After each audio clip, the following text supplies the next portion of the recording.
I went in 2017 initially when I was in college, Mhm. and I went to Austria to play there was one cup which was like the rivalry, and then there was to go into the Bundesliga one because FFC Vorderland were in Bundesliga too.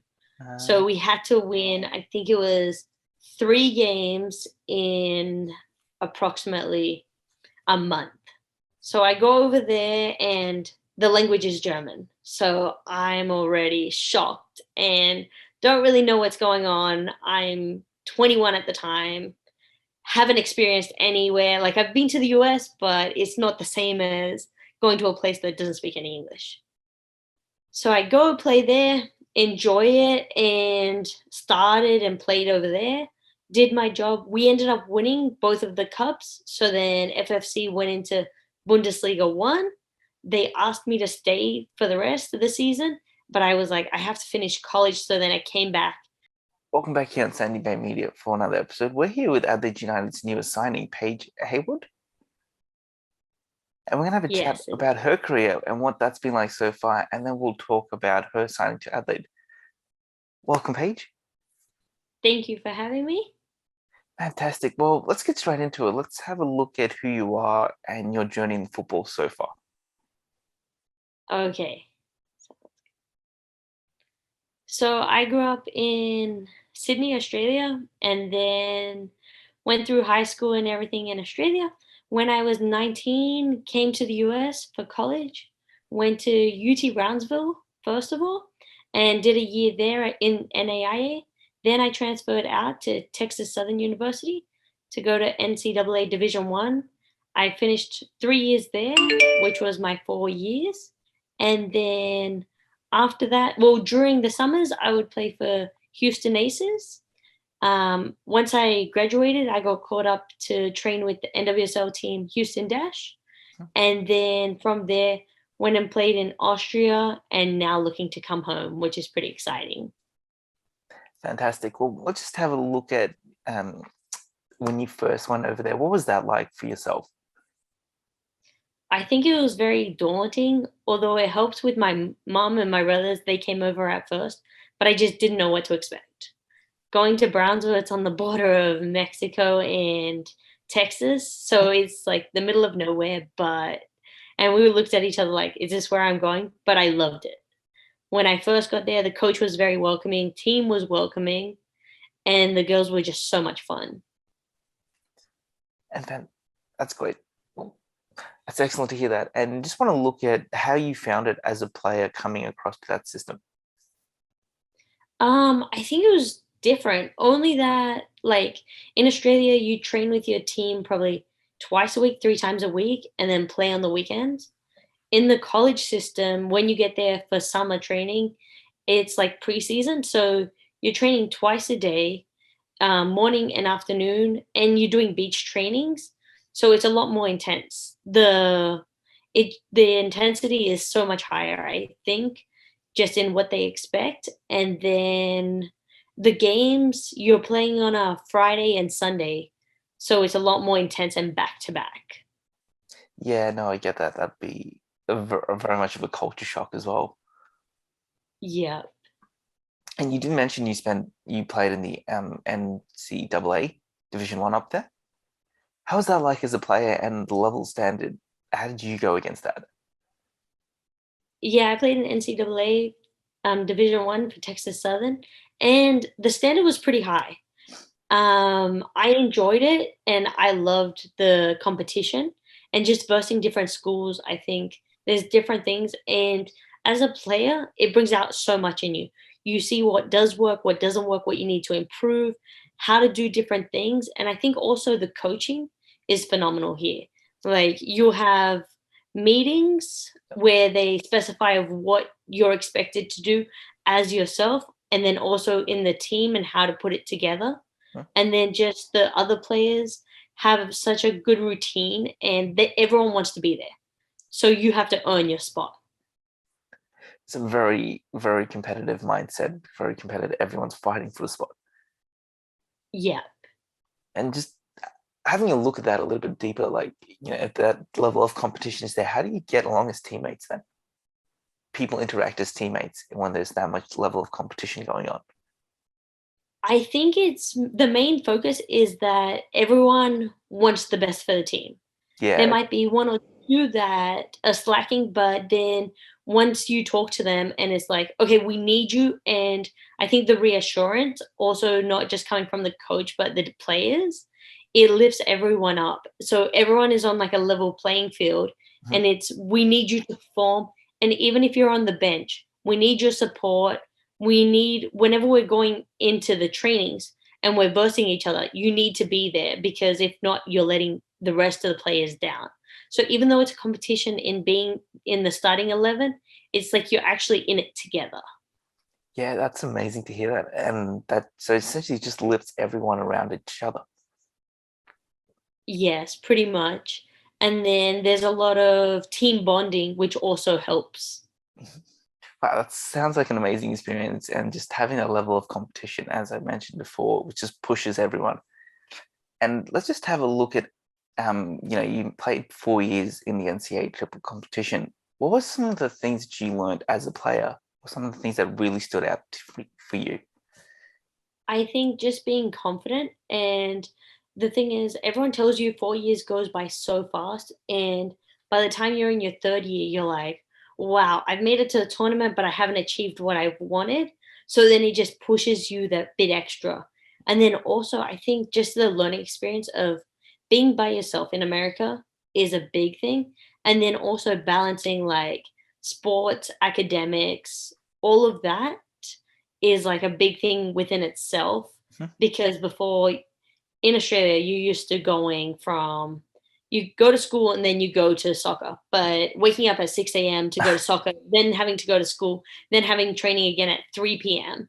It just makes you balance your life and you have to have your priorities straight. I think that was the biggest thing as a player. Like you had to know what was expected and get it done. Yeah, and a couple of things you mentioned there. Firstly, you mentioned you're out there and you wanted to achieve something. What was that? I think the biggest thing was you in America, you get a ring.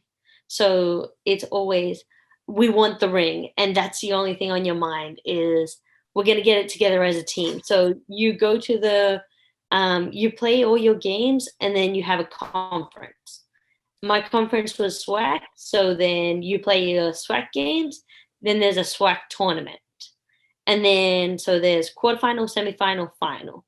Mhm. And if you win the final, that's when you get the ring, and then you go to the NCAA championship.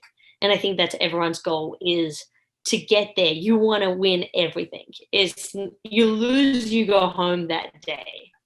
So I think that was the biggest picture was like you want to do it and you just strive for it. Speaking of that final dance, end of the season, that you mentioned was balancing everything. Like, you did mention your studies, your playing, and everything else around it. And that's over a 4 year time and essentially being a full time player and a student. What was that like, Paige? I think initially it was very different because I had never been used to this. A lot of Americans coming in from high school, Mhm. they know what it's like. But for me, it was like, okay, I need to be organized. But also, I think the coaching staff help you a lot too. You have the admissions as well, which get your schedule ready for how it's going to work with your soccer schedule. And they put you in classes with your teammates. So that helps a lot too. But balancing it all, it gets tiring. But at the same time, you're living your dream. Like, I think anyone that wakes up and goes and plays and then goes to school, you really can't complain of doing what you love. Like, you're playing the sport you love, wake up to it, and you're with a bunch of people that love doing it as well. Yeah, you can't go past. Well, let's have a look at your playing career outside of once you finish studying. Outside of your studies. So you mentioned you were at Houston Aces. What was that like? And can you tell us a little bit about that? I think it was like awesome. I learned a lot with them. The coaches were just next level. Like going from college to playing in semi-professional with the WPSL and UWS. Mhm. It just took my game to the next level during the summers. And then from there, I was able to experience people that had played professional and now were just joining the team in the off season. Mhm. To be around that, I remember thinking, wow, I'm next to someone that's just played in the Colombian national team. I played with all these national team players, and I'm the young one. I'm only, I think, 19 at this time. And I'm like, oh, they're a lot older. Yeah. And it's just, you don't know what to expect. And you're like, am I going to be a starter? Am I not? I really need to earn my spot. And I think that was the biggest thing for me was I earned my spot and I became a part of it. So over the next 4 years, I grew and it was like, okay, you do this, you do that. And playing with so many international players that are playing professional, I think the environment is great. No, and yeah, that's the thing. People want to develop. You've got to be in that right environment, and you're being pushed by those internationals, by those ex-professionals that are coming down for the off season, and just and you learn and you get so much out of it. Yep. And at first I was intimidated, but then the more I played with them, the more I got confident and I was like, well, I can do this. And then I think that was when my game started to excel because I was in an environment where it was expected to do it. It didn't matter what level you had played at. It was just the expectation. That's great to hear. And let's have a look at your time over in Europe. You went over there for a little bit. Yeah, I went in 2017 initially when I was in college, Mhm. and I went to Austria to play there was one cup which was like the rivalry, and then there was to go into the Bundesliga 1 because FFC Vorderland were in Bundesliga 2. Uh, So we had to win, I think it was 3 games in approximately a month. So I go over there and the language is German. So I'm already shocked and don't really know what's going on. I'm 21 at the time, haven't experienced anywhere. Like I've been to the US, but it's not the same as going to a place that doesn't speak any English. So I go play there, enjoy it, and started and played over there. Did my job. We ended up winning both of the cups. So then FFC went into Bundesliga 1. They asked me to stay for the rest of the season, but I was like, I have to finish college. So then I came back and finished that. Recently, just in January, I went back to go play over there and I loved it. I sort of knew a lot more what to expect and what was going to be expected of me. And I went over there, played the whole season, and really enjoyed it. that's brilliant to hear. That's the main thing. You've got to enjoy what you're doing, Yeah. and just having a look at it. So, just want to have a look at Europe a little bit more. You mentioned that it was competitive, that you were playing for points. How different was it to America? I think the playing style is completely different. Okay. America is a lot more physical, whereas Europe is a lot more technical. You have to know where that ball is going before you get it. Whereas in America, you can sort of make up for it. But in Europe, you can't make up for it because the pace is just a lot faster and they expect you to know what's going on, who's going to be in what position, and the rotation. Like you have to be able to play almost any position and rotate with everyone. Yeah. Okay. So I So, think the skill set is a lot different. no, it definitely sounds like, and it definitely sounds like it made you a very well-rounded footballer. So you had the physical attributes, and now you were developing your footballing IQ a little bit more. Yeah, I agree. And I think that's what shaped me the most is because everywhere, like Australia is a different style to America. America is a different style to Europe. Exactly. And that's what, well, yeah, we see with a lot of our national team players. They play it all across the country before they get a national looking into. Yeah. Yeah, well, So we've had a look at your college career. We've had a look at your time in Austria. And now let's have a look at you coming back to America. So obviously coming back to America, and you were involved with the Houston Dash, the WNSL Yeah, side. so yeah, so I was with Dash for a bit when I graduated college, and it was awesome. I think getting the call up to be a training player was unbelievable. It was in a position that I had never played before, so I was going from a center mid to a center back, which was a big step up. But at the same time, the girls were very welcoming. The coach was great, and I learned so much. And then I think the environment was so intense that you had no room to fall. You had to keep up with everything, and the expectation again was high. Like you had to be there on time, go through everything, and not only perform while playing, be a good person on and off the field, but playing wise, I think that developed me. And being able to talk to the goalkeeper, and I think a different position also gave me a different perspective of the game. No, it's great to hear that. And just looking at that a little bit more deeper. So being at a very young age, coming out of, a 4-year degree, coming out of studying full time and playing, and now you've gone into a professional environment. Was that a bit of a culture shock for you, or was it, oh, I've already done this, I've got that bit of experience, it's just sort of continuing? Yeah, I think it was a bit of a culture shock because when you walk into the locker room and you see Rachel Daly and people that are playing in the Olympics, who you're going against, it's just crazy to think you're gonna step on the field and play against them.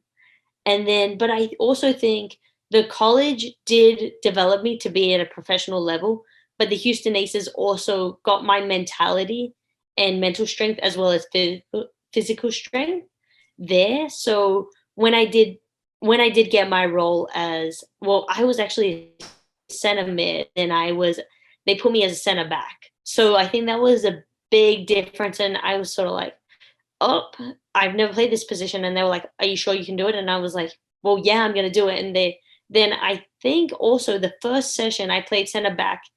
Another thing, and I was like, "Yeah, I haven't." And they said, "Well, you've done a great job with it." And I was like, "Thank you." So that gave me confidence, as well as having like Jane behind me who was telling me what to do. Things like that, I think, really helped me build my confidence, even though it was a professional level and the next step up. No, and it's great to hear. And like as you said earlier in the interview, that confidence is a very key part. So it's a key part to football and generally anything in life. Yes, I agree. Okay, well, we've had a look at that, your career so far. Let's have a look at signing for Adelaide United. What made you come back home to Australia? I think being away for 8 years, like you miss your family. There's no doubt. So any opportunity to come home, I think I would take it. And Mhm. that's what I wanted. I've always wanted to play at home and be with my family. So Adelaide United, I had been with in 2019, loved the environment and the coaching. So I think that was another push of that's my place to go. That's brilliant. And just having a look at Adelaide, so what do you sort of want to get out of this season, or what sort of your ambition or sights? I think my ambition would be to get the trophy, like everyone's, like win the W League, do it as a team, enjoy it, and do what I love. Playing, do the best I can, as well as help the team around me. That's fantastic. Yeah, well, look, as an Adelaide supporter, we'll be expecting a trophy. Okay, perfect. Well, thank you, Paige, for joining us and having a chat about your career this year. We'll be following this season very closely, and yes, all the best this year. No problem. Thank you for having me. I No worries. appreciate it.